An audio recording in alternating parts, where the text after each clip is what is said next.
Walang duda, isa na sa mga flip-top legend si Balakid. Simula nang pumasok to sa liga ay talagang game changer yung ginawa niya. Hindi niya sinabayan yung tipikal na laro noon na more on patawa at panlalait sa kalaban. Ipinamalas niya yung dekalidad na lirisismo. Kumbaga, sumalungat siya sa alon at gumawa ng sariling daan para mas umangat sa ibang battle MC. At isa siya sa dahilan kung bakit nag-evolve ng sobra yung battle rap ngayon. Ibinahagi niya sa atin ang matitindi at malalalim niyang bara at sigurado maraming MC ang nainspira sa kanya pagdating sa sulatan. Sa flip-top kasi pag sinabing Balakid, matik, papasok agad sa isip natin ay yung malalalim na bara. Totoo naman dahil yun yung estilo na nakasanayan natin sa kanya. Pero bukod doon, isa din sa mga solid na ginagawa ni Balakid ay yung rebuttal. Bihira natin tumakita sa kanya dahil pili lang yung mga linya na nire-rebat niya. Pero kapag nag-rebat naman siya ay may laman at punto talaga. At habang wala pang laban si Balakid at hindi natin alam kung kailan siya babalik, tara at atin munang sariwain ang mga solidong rebuttals ni Balakid sa mga nagdaang laban niya. Pero bago yun like mo muna yung video na to bilang suporta at mag-subscribe sa ating YouTube channel. Kayong dalawa, nagtsinelas pa kayo, nagpapakasimple, ba't di na lang kayo magpaa? Nagtsinelas ako sa laban natin kasi ayokong mamantsa ng aking sapatos. Yes! Madumi ang laban to kasi babahan ang dugo nyo pagkatapos. Mahilig ako mag-PC. Sa Dota, I'm the best player. Tong negrong to, nakabag pa. Si Dora the Explorer.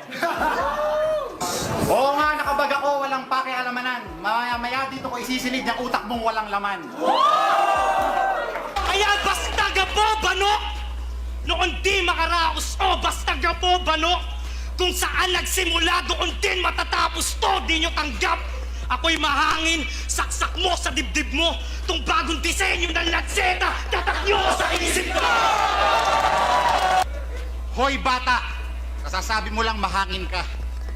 Pero yung hangin mo, yabang lang, na hindi na maawat. Ako hangin ko, pangwagayway ng watawat. Pagkat tinig ko amihan, ihip ko habagat!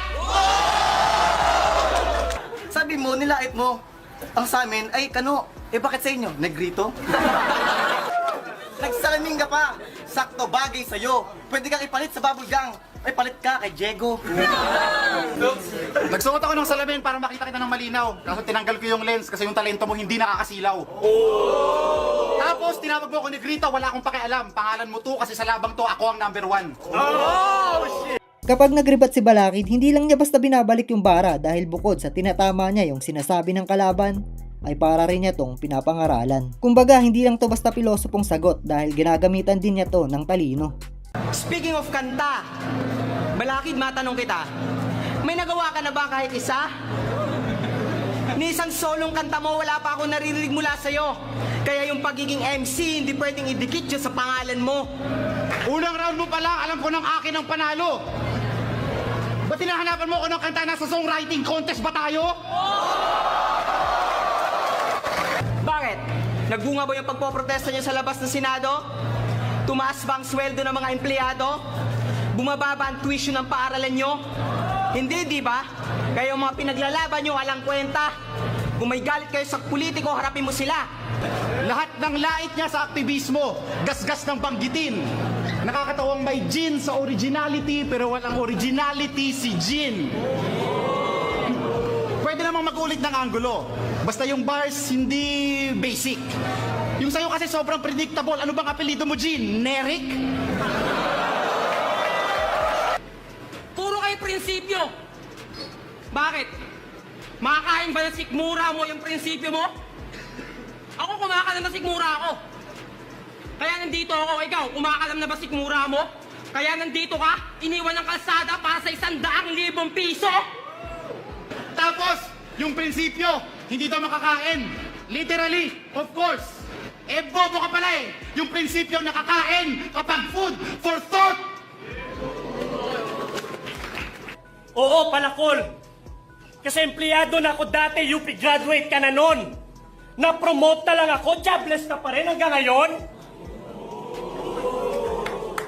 Hindi ako jobless. Full-time artist ako ngayon. Ayoko kasi maging katulad mo, alipin ng mga kapitalistang Hapon. Ikaw binabarat para magsilbi sa Honda. Ako sinisweldohan para magsilbi ng Honda. Ako'y misulang mangingisdang naghihintay gumalaw ang sinasakyang katig. Na ang ibig sabihin sa pagnenega may kung anong pumapalag mula sa ilalim. Pagtambad po tayo sa malaking isda na nagbabadyang ihawin. Balakid, mukhang nagkamali ka ata sa kinakagat mong pain. Kanina, meron siyang iskema tungkol sa pangingisda. Kumanga kayo, pero para sa akin, hindi yung insane. Wala lang sa akin sumira ng pain kasi sanay ako sa pain. Si Balaki daw heavyweight, kaya kailangan lakasan ko bawat punching. Tipong bara sa bara, hindi lang basta makarhyming, kaya skills ko sa boxing, in-apply ko sa rapping, kaya asahan mo ng lahat ng punchline ko, magmamarka, kamao ng uprising.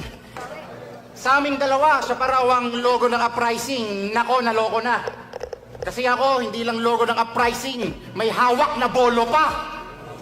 Kadalasan yung nire-rebat niya ay yung malalakas na linya ng kalaban na para sa akin yun naman talaga dapat para mabawasan yung impact nun sa mga hurado. Kumbaga quality over quantity yung rebat na binibitaw niya. Tatapusin ko si Balakid! Igaganti kita! Uwi!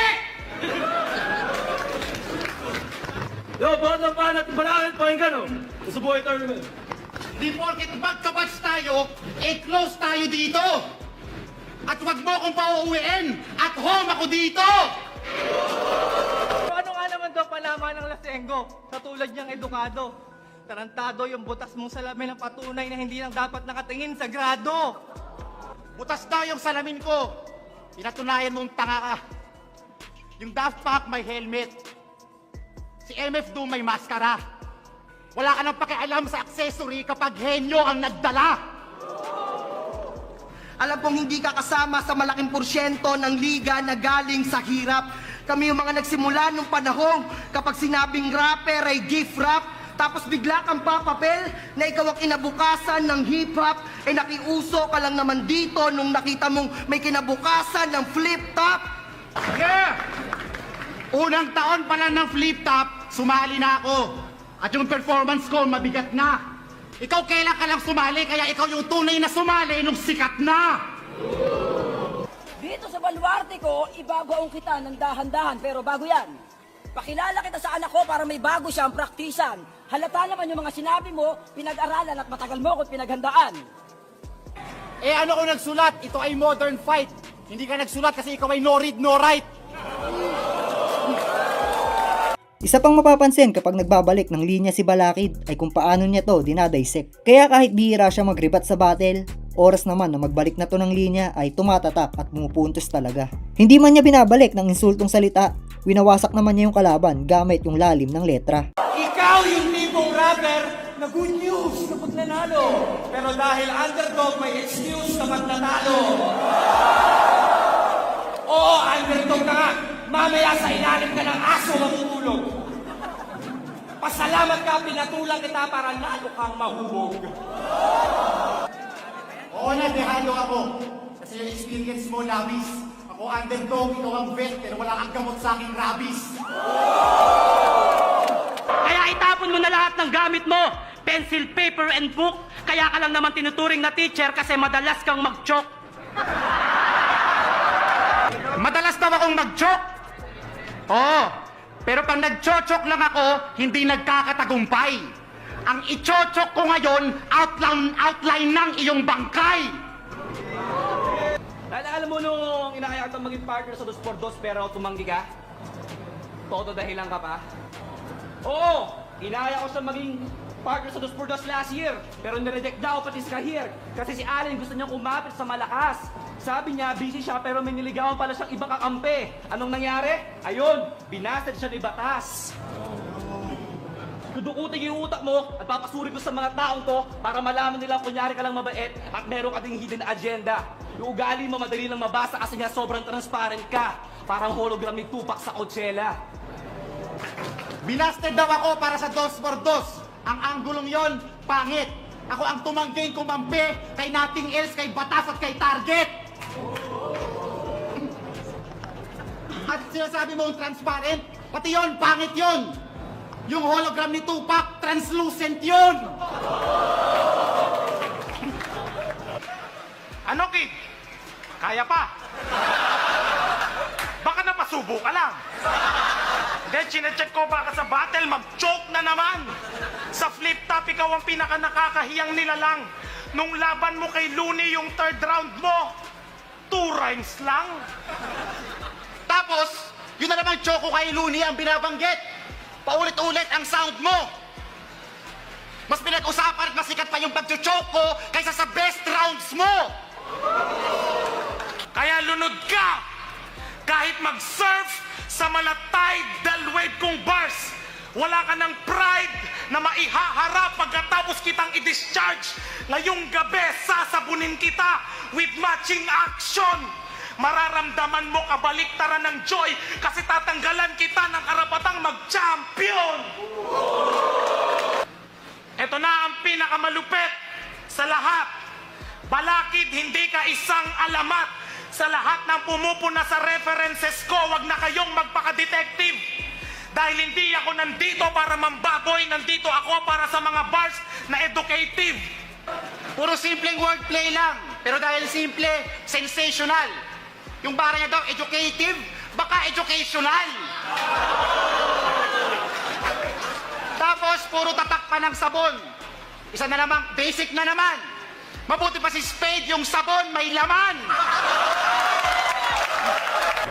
Mga minamahal kong manonood, mga boss, check ko lang kung lahat pa tayo dito, okay pa? Pag tinalo ako ni Balakid, okay lang. Eh pag tinalo ko si Balakid, okay ba? Laban! Sa paglabas mo bilang Pinoy, ako'y may pagtataka. Sinusuportahan mo ba ang pagpaslang sa mga magsasaka?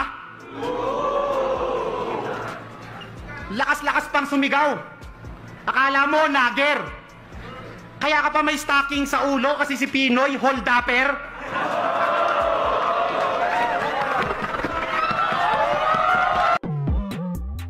At yun, hanggang dito na lang yung video natin mga tol. Salamat palagi sa walang sawang pagsuporta.